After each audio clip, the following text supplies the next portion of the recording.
In this speech, I'll be covering the topic of having social anxiety as a child. I always hated talking to people, and I never understood why. Was it fear or the embarrassment that if I said something slightly wrong, I would be the center of someone's joke? Throughout the duration of my life, I was so fixated with being perfect and living the ideal life, the picture perfect life. By definition, being perfect is having all required or desirable elements, qualities, or characteristics as good as it is possible to be. Society has so many unrealistic expectations that we all try to fit under and meet. As I went through my childhood, I tried to fix myself. I tried to change all my flaws to be perfect. Yet I only seemed to be losing myself in the process. Doing all these things never made me perfect. It simply just made me lose myself and want to live a different life. I grew up with depression and anxiety. I always watched my sister live this picture perfect life. She had everything. She was my idea of perfection. My parents loved her. She just had the greatest life, and I always thought I needed to be her.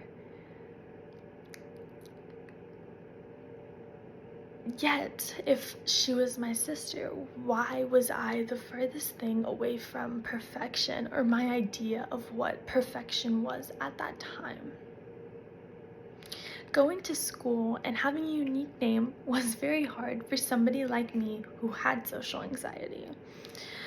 One example that I remember vividly was sitting down in a room at 6 years old and telling my teacher that my name wasn't Miranda and correcting her, which she sat in front of that room and told me that I was wrong, that I didn't know how to say my name, it was embarrassing. I never liked being the center of attention or being told I was wrong.